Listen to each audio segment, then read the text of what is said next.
नमस्कार, मैं योगेश शर्मा। आप देखना शुरू कर चुके हैं सत्यवाणी हिंदी।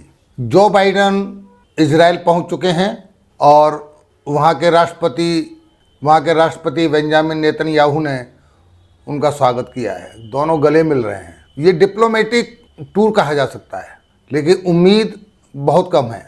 नहीं लगता कि जो बाइडन इजराइल को ये समझा पाएंगे कि वो गजा पट्टी पे, गजा स्ट्रिप पे हमले बंद कर दे। हमास को अमेरिका भी एक आतंकवादी संगठन ही मानता है और बहुत सारे देश हैं जो हमास को आतंकवादी संगठन मानते हैं, जैसे अरब है, इंग्लैंड है, फ्रांस है, वगैरह वगैरह। लेकिन ये उम्मीद की जा रही थी कि जो बाइडन फिलिस्तीनियों पे होने वाले हमलों को रोक पाएंगे, परंतु अब इसकी आशा खत्म हो चुकी है। इजराइल गुस्से में है और लगातार बमबारी कर रहा है।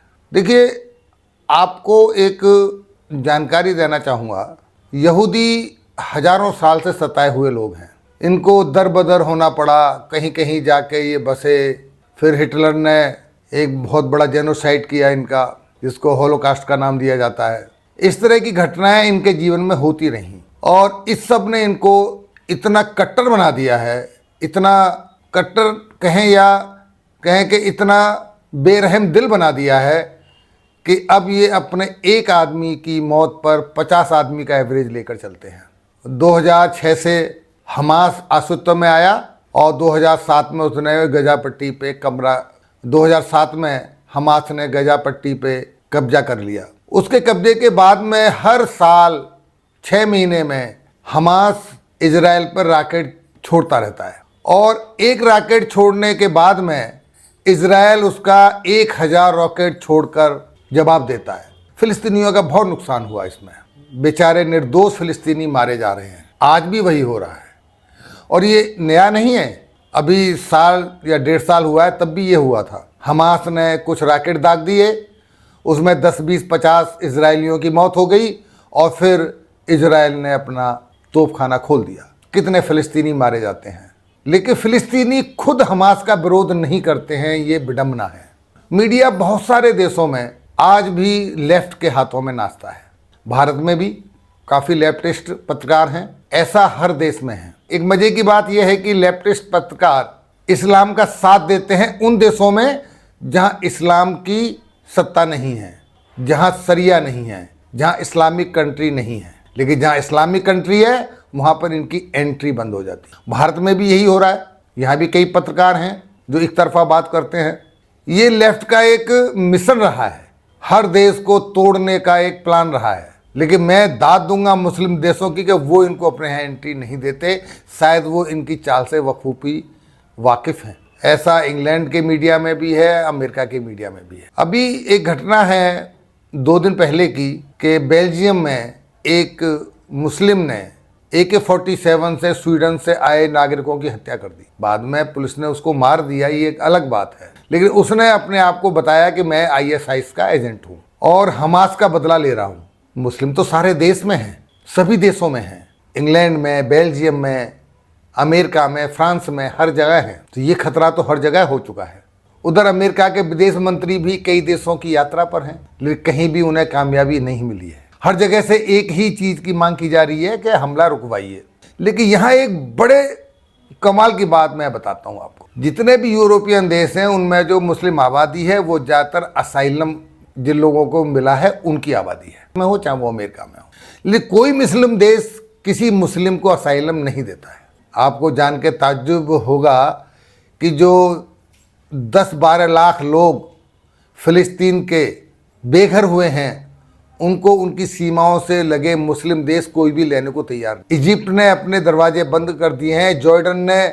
जॉर्डन ने क्लियर प्रेस कॉन्फ्रेंस करके मना किया है कि यहाँ किसी भी रिफ्यूजी को बर्दाश्त नहीं किया जाएगा, किसी भी रिफ्यूजी को आने नहीं दिया जाएगा। इजिप्ट का और जॉर्डन का ये मानना है कि अगर हमने इनको बुला लिया तो ये फसाद ही है, हमारे यहाँ फिर फसाद चालू हो जाएगा। मुस्लिम देश गेहूँ दे देंगे, चावल दे देंगे, दवाइयाँ भेज देंगे या इस तरह की और मदद कर देंगे, पर किसी को अपने यहाँ आने नहीं देंगे। ये इनकी सहानुभूति है फिलिस्तीन वालों के साथ। कोई अरब कंट्री तैयार नहीं है। लेकिन ये भी सच है कि हमास के चक्कर में वहाँ निर्दोष लोग मारे जा रहे हैं, बच्चे मारे जा रहे हैं। लेकिन इजराइल गुस्से में है, इजराइल रुकने वाला नहीं है। इजराइल का फार्मूला है 1 के बदले कम से कम 50, और वो अपनी कार्रवाई अभी नहीं रोकेगा।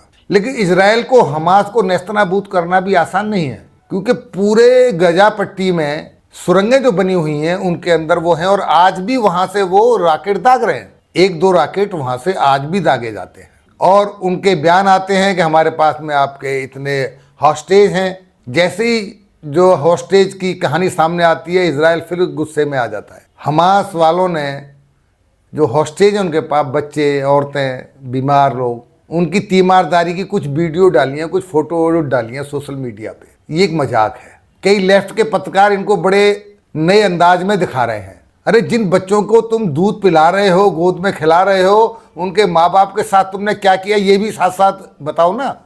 उनको हम माराए। और सत्य ये है, फिलिस्तीन के नागरिकों के साथ में जो अन्याय हो रहा है उसके लिए हमास पूरी तरह जिम्मेदार है। डिप्लोमेटिक जितने प्रयास हैं वो सब लगभग अभी तक फेल हो चुके हैं। संयुक्त राष्ट्र में जो भी प्रस्ताव रखे गए इस मामले पर, चाहे वो अमेरिका का हो, रूस का हो, दोनों प्रस्ताव डाउन हो गए, गिर गए, कोई कामयाबी नहीं मिली है। लेकिन एक बात मैं पूछता हूं कि अमेरिका जब हमास को आतंकवादी संगठन मानता है, और अमेरिका का लाई है कतर के दोहा में अमेरिका का बहुत बड़ा फौजी अड्डा भी है, और उससे कुछ ही दूरी पर इस्माइल हनिया जो हमास का सर्वे सर्वा है वो वहीं रहता है। क्या कभी अमेरिका ने कोशिश की कि उसको न्यूट्रलाइज किया जाए? नहीं की, या कहें अमेरिका इसमें कामयाब नहीं हुआ।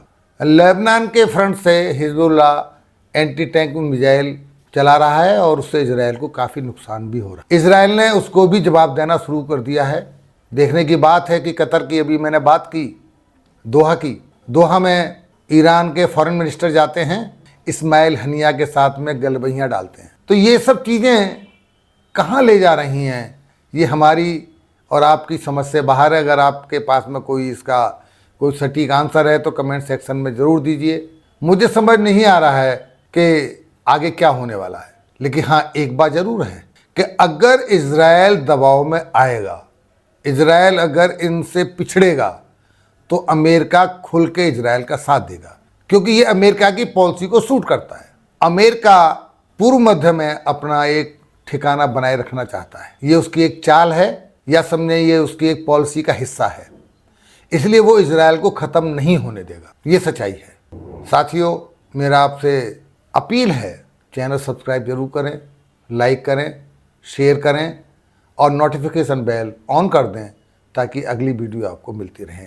ये वीडियो कैसी लगी कमेंट सेक्शन में अपनी राय जरूर दें। जय भारत।